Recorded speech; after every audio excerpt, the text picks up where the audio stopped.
And I'm going to start with Dr. Davis, and anyone else who'd like to jump in with answers to these questions, you're welcome to do so. Could calcium channel blockers treat electrohypersensitivity symptoms, such as tachycardia, with electromagnetic field exposure? Let me just say that that's a very interesting theory, and I believe that there are some clinicians that are moving in that direction. It was suggested by Martin Paul some time ago, and I think that that makes some sense. Would anyone else like to hop in who, for example, Dr. Baldwin, who actually treats patients? Well, calcium channel blockers are not something that we typically use in neurosurgery other than to control blood pressure. But certainly that's something that could be considered. But I'm not familiar in terms of treating EHS patients with a calcium channel blocker. Thank you. Dr. Theo, are there studies looking at use of Bluetooth audio devices and acoustic or other brain tumors? The short answer is yes. The long answer is that there are almost as many studies to show no link as there are to show a link. And I didn't come up with any sort of objective conclusion. So if you don't mind, I'd rather not make a statement on that. I'll simply say this, that there is consensus that the more you reduce your exposure to EMF, the better. And everyone says that. In fact, the little pamphlets that come with when you buy a phone says you should try and keep your phone a certain distance away from your head.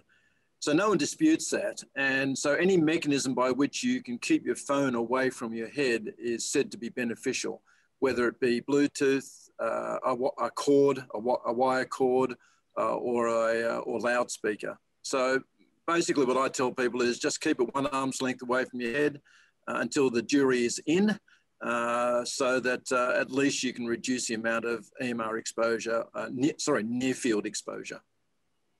Thank you. I'd like to comment on that. Just to echo what Dr. Theo said, we're living that experiment. And we are experiencing the largest unethical medical experiment in human history, to quote Ronald Kostoff, PhD from the School of Public Policy at Georgia Institute of Technology. So we're living these things, and we'll be able to track them because we have a surveillance society.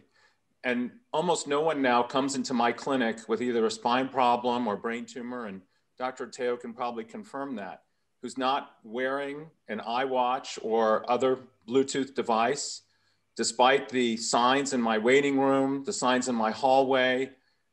Many people from 65 and up fumble and have no awareness of how to disable their phone. And so we're living that experiment right now. And it's the largest unethical experiment in human history. And, you know, we did not get a chance to complete the discussion that Dr. Lai and I began because we ran out of time, but he's absolutely right. We don't have the definitive, undebatable epidemiologic evidence at this point. But I think your point, Dr. Baldwin, is that if we're trying to prevent harm, then we know enough now to take steps to do that. And I think I'm very grateful to Charlie Theo for his leadership on this issue, not only in Australia, but for the world, because your statement has now literally traveled around the world many times. Because what you say is, look, I know enough as a physician, as a surgeon, to look at the data and say, this is a problem. And while we can debate the quality of the data and whether or not it's definitive or not, if we wait for the kinds of data that we insisted upon for tobacco, it will unfortunately be even worse of an epidemic than we faced with tobacco. Okay, this is, did you want to say something, Dr. Baldwin? No, it's correct. And Dr. Theo mentioned the latency in Hardell studies of 10 years, but then let's look at the latencies of 20 and 30 and 40 years. And the number of numerical cases of glioblastoma and other potential malignant tumors now, central nervous system lymphoma now that has been questioned in the Swedish literature just within the last calendar year as a hypothesis, but showing increase in non-Hodgkin's lymphoma. We are again living that experiment. This is to any of the presenters. Have you seen an increase in bladder cancer as a result of the low-level work exposures to electromagnetic fields? I have several patients at the same place of work, which is a technical place, that have bladder cancer. Would anyone like to comment on that? Well, our modeling studies that we've done with our colleagues in Porto Alegre, Brazil, have modeled the lower abdomen of young men. And you can see, and those models are available on our website at ehtrust.org. And you can see that the greatest exposure is into the penis, and substantial exposure gets, of course, into the soft tissue because there's nothing to protect it. There's no large, thick skull as you have with the head. So you're getting exposure into the rectum, exposure into the bladder, exposure into even to the prostate. So it's plausible, I would say, it's plausible that there could be a link. And again, I hope we don't find definitive data by the time we take steps to reduce exposures. Thank you. This is once again for anyone who'd like to answer. Considering the naturally occurring electromagnetic radiation, cosmic rays, certain minerals in the ground, and from ultraviolet radiation, to name the ones I've heard of, is the radiation we get from Wi-Fi, for example, much greater than the combined exposure of these naturally occurring electromagnetic radiation that have evolved over time? Who would like to answer that or start with an answer? I think it's an excellent question, but I'm not an expert on exposure to EMR and its various sources. I simply know this, that there are people around, engineers who come to your house and assess the amount of exposure that you get. And it is surprising, because they always come to me with the end result and the test results. And it's surprising to me that you do get a lot of exposure from sources that you're not completely aware of. Like, for example, the fuse box that sits on the outside of your house has a lot of EMR generated on the other side of the wall. So if you have your bed on the other side of the wall to a fuse box, you're getting quite a bit of exposure. Wires in the wall, alarm clocks next to your bed, electric heating blankets that are left on at night all emit EMR. So you'll be surprised at how much EMR you're exposed to on a daily basis, as well as, of course, of the mobile phones and microwaves. Of course, it's important to differentiate between the low-level electromagnetic fields that you just described, Dr. Theo, and the radio frequency exposures that we get currently from cell phones, Wi-Fi's, baby monitors, and the like, and the newer exposures that are projected to occur if and when 5G becomes more than an experiment in football stadiums, which is currently in the United States. We're starting to roll it out, unfortunately, in many urban areas. Anyone else? Perhaps I can, sorry, go ahead. Oh, well, in terms of Wi-Fi, and we've already discussed this with some of the other presenters, it's the pulsations and the frequency. And so that natural background radiation, such as the Schumann resonance, that's, our natural Earth's electronic field, is something that's healthy. But information data packets that are traveling over 4 and 5G waves and Wi-Fi waves are truly deleterious. And this is one of the theories of the deleterious effects of baby monitors, is that causative for autism, in terms of those young brains are so sensitive and their skulls are so thin that those data packets traveling on their Wi-Fi data monitors are in effect stifling those children's normal cries, and they go inward. And this could be real. And I would venture to say it's probably potentially very real. Well, we focus primarily on cell phones during these presentations. We've got Wi-Fi, we've got Bluetooth, we've got people living near cell phone towers, we've got baby monitors, we've got wireless games, wireless computers, wireless mouse, wireless keyboard. Of all of the types of exposures that we have, which, in your opinion, would be the most harmful in terms of the total amount of exposure from these artificial man-made sources? Who would like to start? Well, we know from modeling studies, again, done by Claudio Fernandez and Alvaro de Sales, whom you know very well, Dr. Havas, that the greatest exposure occurs from the cell phone. It's the device that's held directly next to the body. It gives you the near field exposure that Dr. Theo just referenced. And because of that, the greatest exposure that any individual will have will be from the phone. Now, even if the phone is not being used as a phone, so long as it's on and in your pocket next to your body, it's emitting signals up to 900 times a minute. It's the electronic handshake. Where are you? Here I am. Where are you? Here I am. So that it's smart and it's constantly updating itself with however many apps you might have open. So get it off your body. Remember, distance is your friend. From surveys, the EMF, the radio frequency radiation in the environment, come from AM, FM radio and TV stations. So we're actually expose people, whole body to the radiation. And that,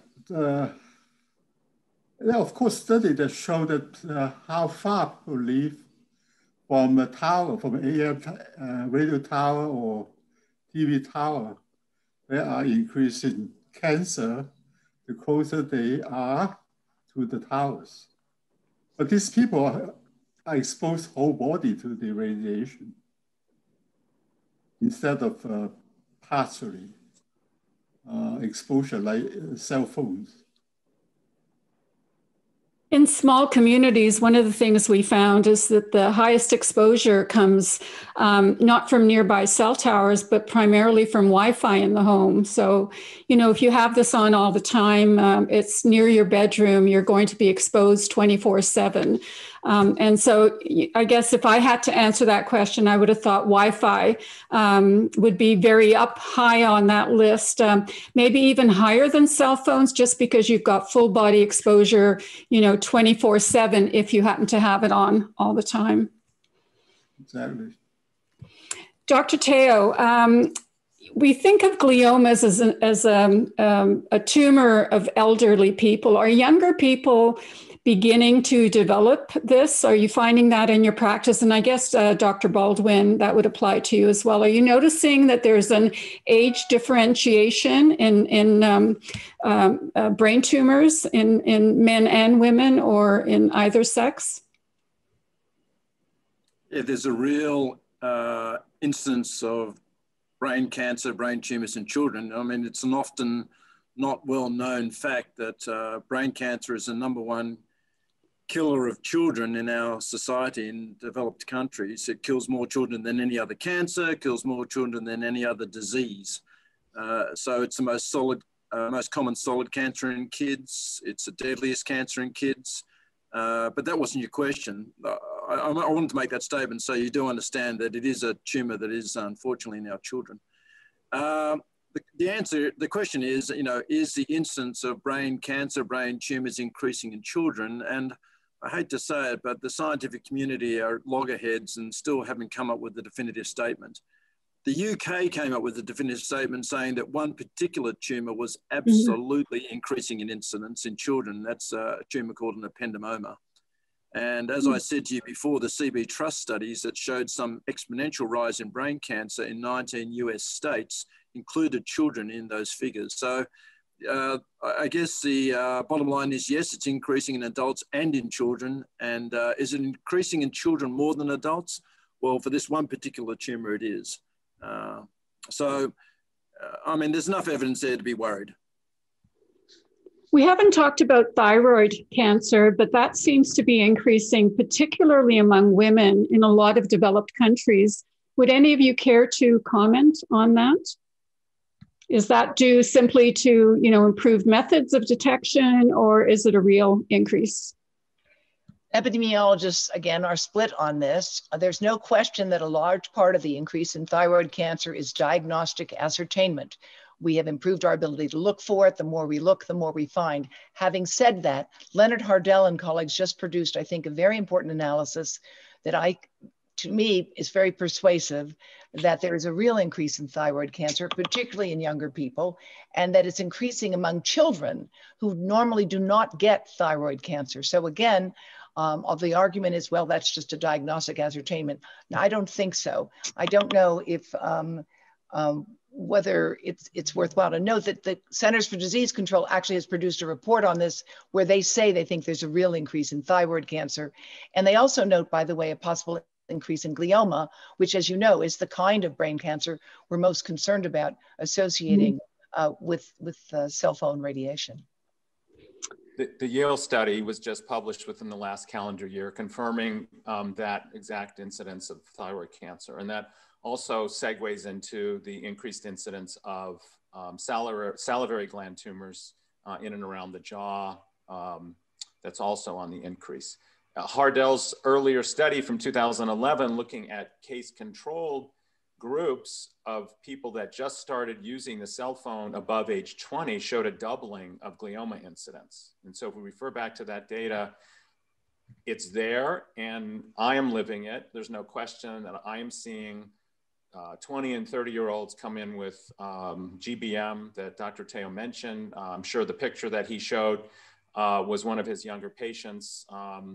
And sadly, you know, no matter how elegant an operation we do and a resection, and we have all the latest and greatest technologies for, you know, looking at tumor cells and immunotherapy, the end result is still very depressing.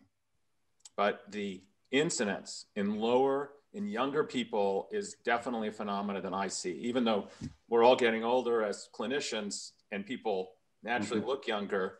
It's quite concerning when you see someone come in with a GBM and it's their first manifestation of any illness at all. And they're a 30-something with a young family, and it's devastating.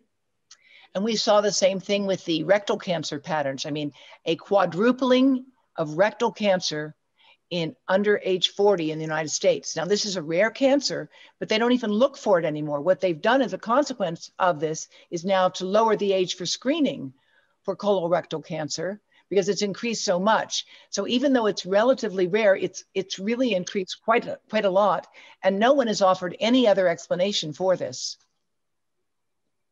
A lot of the research that we have is on glioblastoma, and I agree that's, you know, the most powerful information. What about meningiomas as a type of tumor in the brain? Yeah, meningiomas have also been mentioned in the same sentence in the same studies as gliomas. I don't think the evidence is as compelling for meningiomas. The substrate, the biological substrate of the genesis of a meningioma isn't quite in keeping with some of the studies basic science studies that we've seen. So both acoustic neuromas and meningiomas, well, they have been associated with mobile phone usage. But I think the most compelling evidence is gliomas. Another interesting trend. Go ahead. Another interesting trend, and again, at the risk of being anecdotal, because that's not something that we as good research clinicians want to talk about, but I have noticed an increase in infection rates in perioperative craniotomy patients. And if you query, you know, the people that come in with those infections, their primary mode of communication is a cell phone. Of course, most people's primary mode of communication now is a cell phone, and no one has a landline. But I've noticed a scary trend in post-operative wound infections and bacterial growth. And I think we're going to hear about that later in this conference from Dr. Goldberg. And so even Gunnar Hauser has, you know, his opinion on that in terms of perioperative healing and exposure to the cell phone. Charlie, have you noticed anything in that vein at all? No? No, sorry, I haven't yet. Okay. Now, there's been some questions about ultrasound and successful pregnancies. Do any of you want to comment on that, having too many ultrasounds perhaps while you're pregnant? No, I don't even know I don't know the frequency of radiation that comes out of an ultrasound. I'm sorry, I'm not an expert on that. No, it is definitely a lower frequency, but there are concerns that have been expressed in the obstetrical community, and there's generally a move to do fewer ultrasounds as a result of the possibility. And again, I would say that we have to ask ourselves the question, do you want to prove harm or prevent it? Mm-hmm. Now, would any of you on the panel be interested in using your influence to alert colleges and universities about radio frequency radiation exposure on campuses? Or has anyone you know of already begun to do so?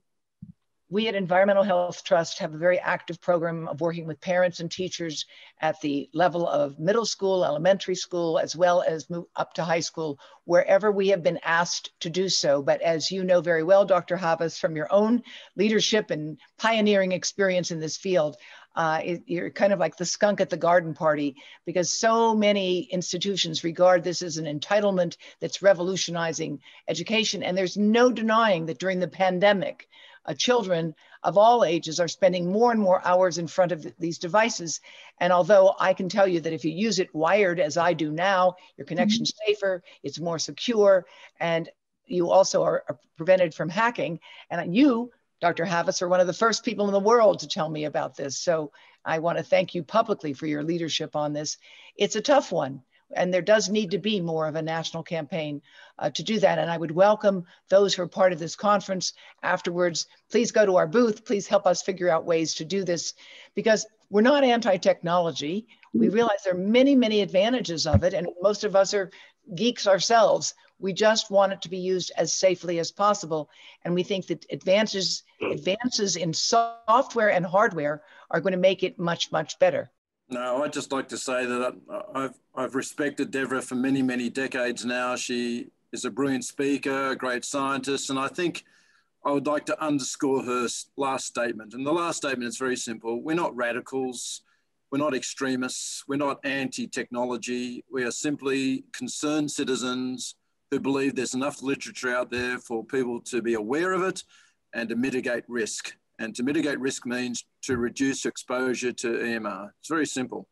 And, you know, I hate the way we are radicalized.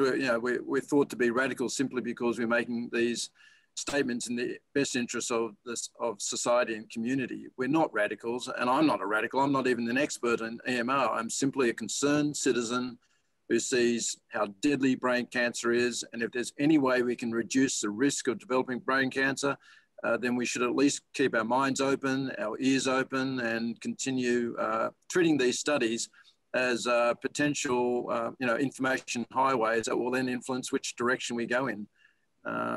So Devra's always said that, and I think it's what's wrong with us saying that? There's nothing wrong with saying, be concerned until the jury is in.